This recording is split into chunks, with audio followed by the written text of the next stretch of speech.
Hello बच्चों, आपके अपने क्लासेस नीतू क्लासेस में आपका स्वागत है। इस वीडियो में हम आपको VVI objective question social science का बताएंगे। साइंस, हिंदी और संस्कृत का डाला हुआ है। तो अगर आप परीक्षा का तैयारी मजबूत करना चाहते हैं, जो भी 2022 में बोर्ड एग्जाम देने वाले हैं, तो उनके लिए बहुत ज़रूरी है कि ये सब क्वेश्चन देखिए और ये सब क्वेश्चन को रट लीजिए, क्योंकि 100% यही क्वेश्चन आने वाला है। अगर आप हमारे चैनल पर पहली बार हैं तो उसे सब्सक्राइब कीजिए और वीडियो को ज़्यादा से ज़्यादा शेयर कीजिएगा अपने दोस्तों को, ताकि उनका भी बोर्ड एग्जाम बहुत अच्छी तरह से जाए। तो 3 सब्जेक्ट का भी यही ऑब्जेक्टिव क्वेश्चन डाला हुआ है, तो आप प्ले लिस्ट में जाकर देख सकते हैं। तो आपका टाइम न लेते हुए वीडियो को स्टार्ट करते हैं। इस वीडियो में हम आपका 50 प्रश्न कवर करेंगे और 50 प्रश्न में 50 प्रश्न आपके एग्जाम में आएंगे ही आएंगे। तो चलिए, पहला प्रश्न है, बोल्शेविक क्रांति कब हुई थी? बोल्शेविक क्रांति कब हुई थी? तो बोल्शेविक क्रांति कब हुई थी? तो ये क्रांति हुई थी नवंबर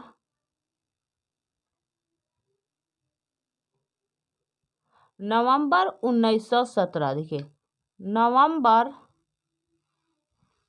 1917 ईस्वी में। नवंबर 1917 ईस्वी में। अगला दूसरा प्रश्न है कि हिंद चीन पहुंचने वाले प्रथम व्यापारी कौन थे? हिंद चीन पहुंचने वाले प्रथम व्यापारी कौन थे? तो हिंद चीन पहुंचने वाले प्रथम व्यापारी थे पुर्तगाली।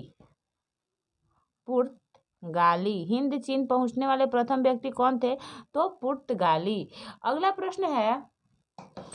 अगला प्रश्न है कि इंग्लैंड में सभी स्त्री एवं पुरुष को व्यवसाय माता अधिकार कब प्राप्त हुआ था? इंग्लैंड में सभी स्त्री एवं पुरुषों को व्यवसायिक माता अधिकार कब प्राप्त हुआ था? तो इंग्लैंड में सभी पुरुषों को माता अधिकार 1918 ईस्वी में प्राप्त हुआ था। तो इसका आंसर हो जाएगा 1918 ईस्वी। किसने कहा मुद्रण ईश्वर की दी हुई महान धन है, महान देन है? देखिए, फिर से सुनिए क्वेश्चन। किसने कहा मुद्रण की दी गई महान तंत्र देन है, सबसे बड़ा तोहफा है? देखिए, फिर से समझिए इस क्वेश्चन को। किसने कहा कि मुद्रण ईश्वर की दी गई महान तंत्र देन है, यह सबसे बड़ा तोहफा है? यानी यह कथन किसका था?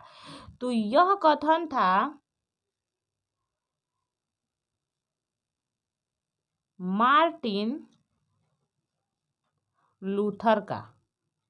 Martin Luther.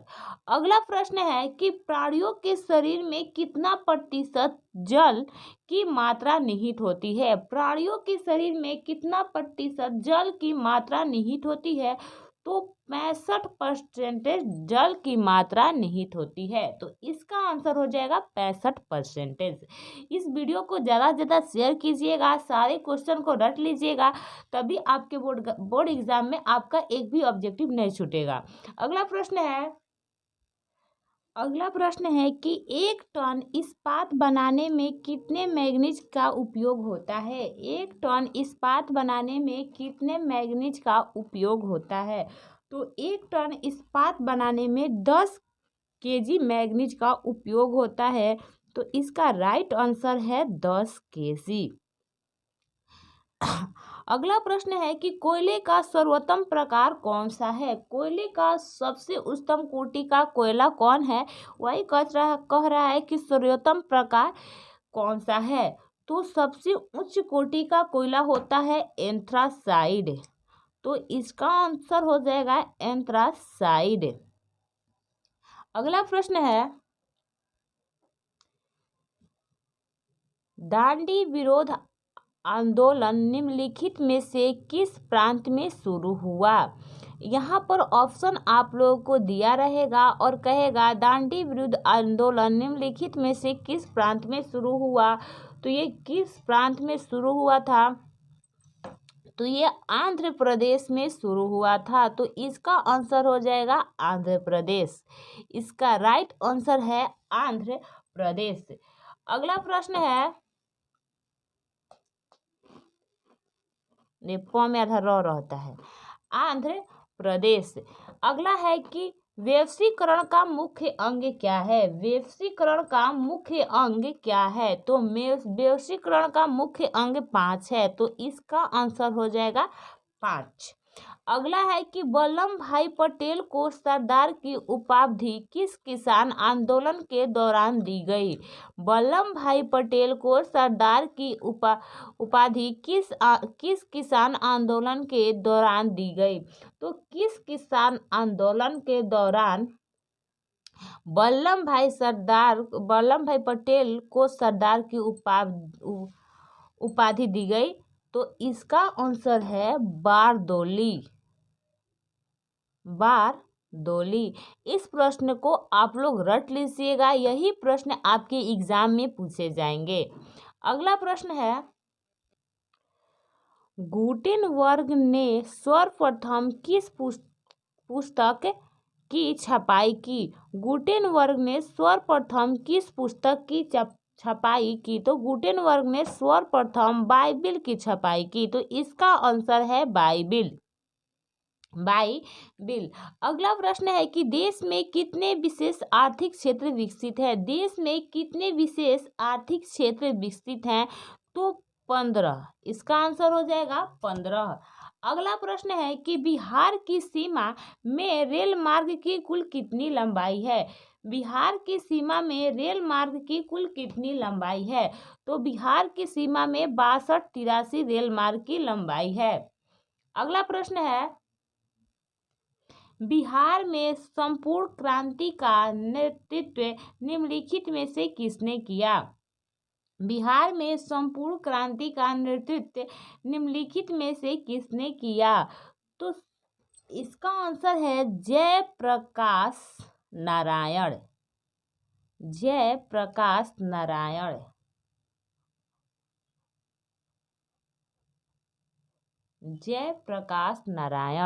अगला प्रश्न है कि सुनामी कहाँ आती है? तो सुनामी समुद्र में आती है, तो इसका आंसर हो जाएगा समुद्र। सुनामी समुद्र में आती है। अगला प्रश्न है कि कौन भूकंप का सर्वाधिक संवेदनशील नगर है? कौन भूकंप का सर्वाधिक संवेदनशील नगर है? तो कौन भूकंप का सर्वाधिक नगर है? तो देहरादून। इसका आंसर हो जाएगा देहरादून।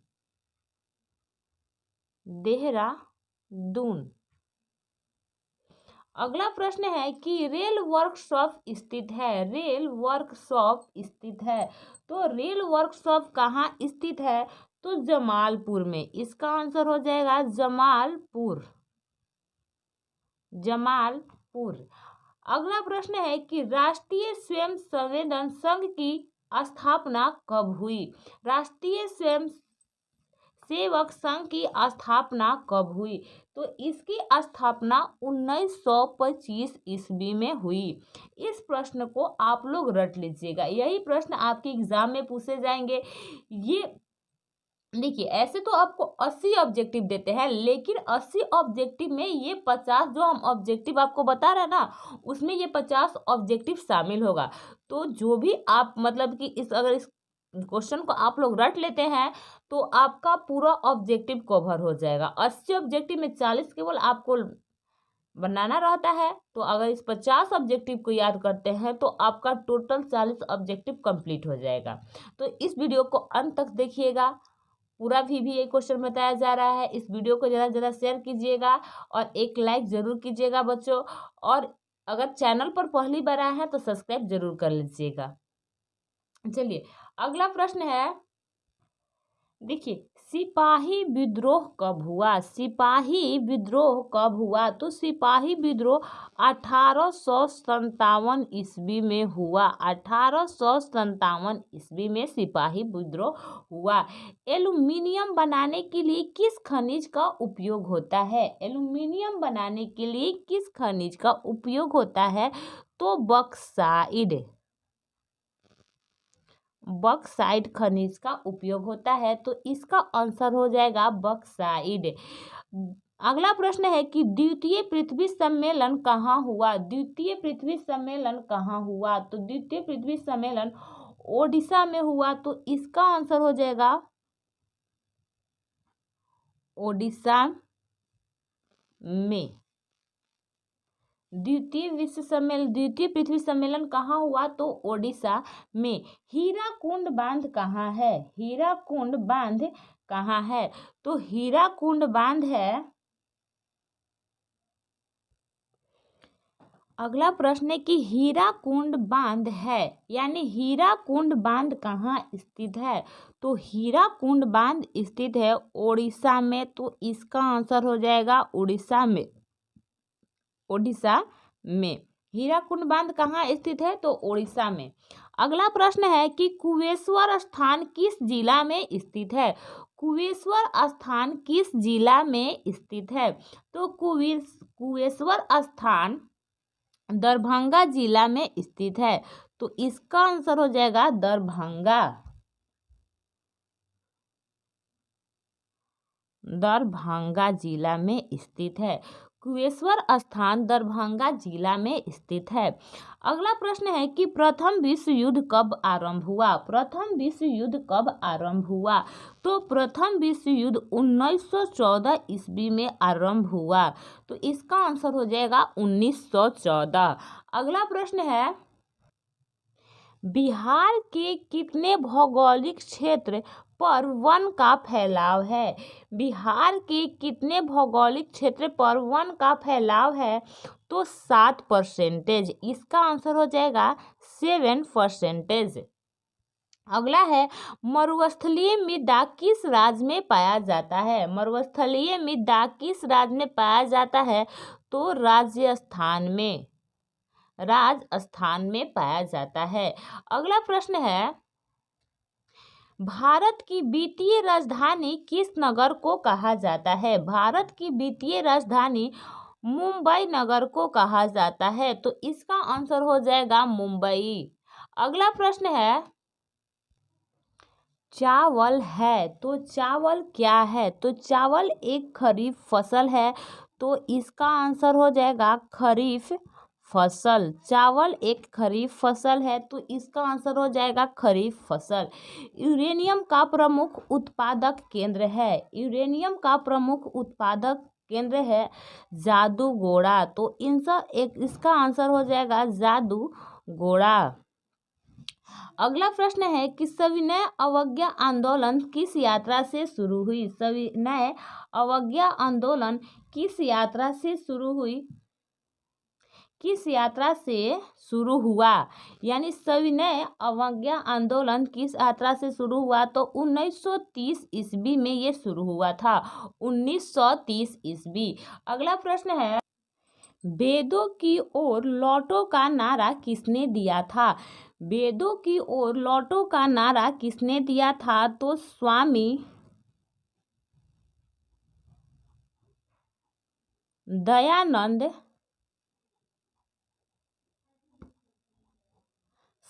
दयानंद सरस्वती ने।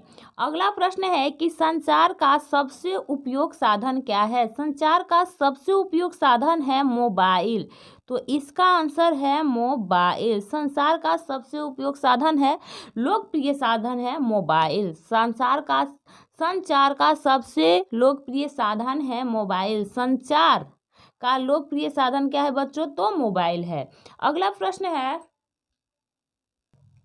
किसको प्राथमिक क्षेत्र कहा जाता है? किसको प्राथमिक क्षेत्र कहा जाता है? तो कृषि को प्राथमिक क्षेत्र कहा जाता है। तो इसका आंसर हो जाएगा कृषि। किसने कहा संसाधन होते नहीं बनते हैं? किसने कहा था संसाधन होते नहीं बनते हैं? तो ये कहा था जिबर्मैन ने। इसका आंसर है जिबर्मैन। अगला प्रश्न है कि दाल की पौष्टिक अंश का स्रोत क्या है? दाल किस पौष्टिक अंश का स्रोत है? तो दाल से हमें प्रोटीन प्राप्त होता है। तो इसका आंसर हो जाएगा प्रोटीन। अगला प्रश्न है इसका आंसर हो जाएगा प्रोटीन। भारतीय जनता पार्टी का चुनाव चिन्ह क्या है? भारतीय जनता पार्टी का चुनाव चिन्ह क्या है?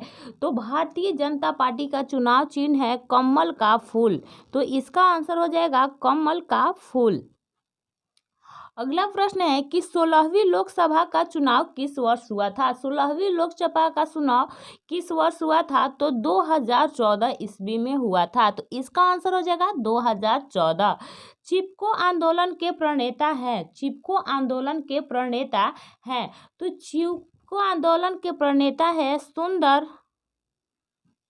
लाल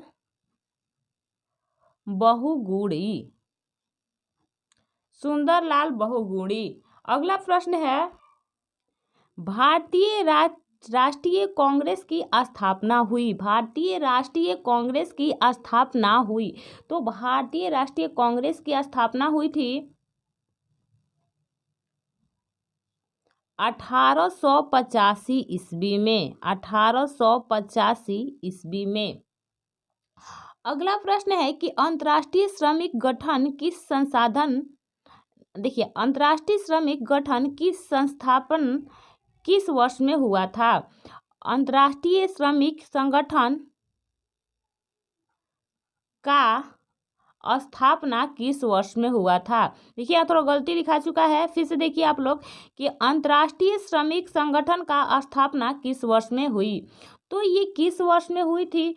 तो 1919 ईस्वी में हुई थी।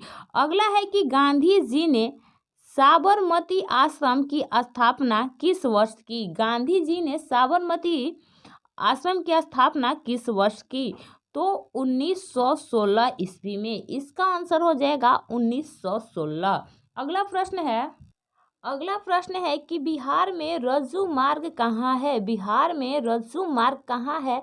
तो इसका आंसर है राजगीर में, राजगीर। बिहार में रज्जू मार्ग राजगीर में है। कांवर झाल स्थित है, कांवर झील स्थित है। तो कांवर झील कहाँ स्थित है? तो कांवर झील बेगूसराय जिला में स्थित है। तो इसका आंसर हो जाएगा बेगूसराय जिला में, बेगूसराय जिला में स्थित है। संजय गांधी जैविक उद्यान किस नगर में स्थित है? तो संजय जैविक गांधी उद्यान पटना में स्थित है। तो इसका आंसर हो जाएगा पटना। अगला प्रश्न है भारत में वित्तीय वर्ष होता है, भारत में वित्तीय वर्ष होता है। तो 1 अप्रैल 31 मार्च तक, 1 अप्रैल 31 मार्च तक भारत में वित्तीय वर्ष होता है। अगला प्रश्न है कि सूचना का अधिकार अधिगमन कानून कब लागू हुआ? सूचना का अधिकार अधिगमन कानून कब लागू हुआ? तो ये 2005 में लागू हुआ था। तो इसका आंसर हो जाएगा 2005। वर्तमान में नेपाल की शासन प्रणाली क्या है? वर्तमान में नेपाल की शासन प्रणाली क्या है? तो शासन प्रणाली है लोकतंत्र। देखिए बच्चों, बस कुछ ही क्वेश्चन बच गए हैं, तो इस क्वेश्चन को आप लोग नोट कर लीजिएगा। बहुत ही इंपॉर्टेंट क्वेश्चन बताया जा रहा है और 100% आपके एग्जाम में यही प्रश्न पूछे जाएंगे। अगला प्रश्न है टीपू सुल्तान शासक थे, टीपू सुल्तान शासक थे। तो टीपू सुल्तान कहाँ के शासक थे? तो ये मैसूर के शासक थे। तो इसका आंसर हो जाएगा मैसूर। अगला प्रश्न है कि भारत में मतदाता होने की न्यूनतम आयु कितनी है? तो भारत में मतदाता होने के लिए न्यूनतम आयु है 18 वर्ष। तो इसका आंसर हो जाएगा 18 वर्ष। रेल वर्कशॉप कहाँ स्थित है? तो रेल वर्कशॉप जमालपुर में स्थित है। तो इसका आंसर हो जाएगा जमालपुर। बच्चों, इस वीडियो को ज़्यादा से ज़्यादा शेयर कीजिएगा, वीडियो को लाइक कीजिएगा और जो भी दोस्त आपके बोर्ड एग्जाम की तैयारी कर रहे हैं उनको ये प्रश्न आप लोग बताइएगा। ये प्रश्न आप लोग बहुत अच्छी तरह से रट लीजिएगा क्योंकि यही प्रश्न आपके एग्जाम में पूछे जाने वाले हैं। तो बाय बच्चों, मिलते हैं नेक्स्ट वीडियो में।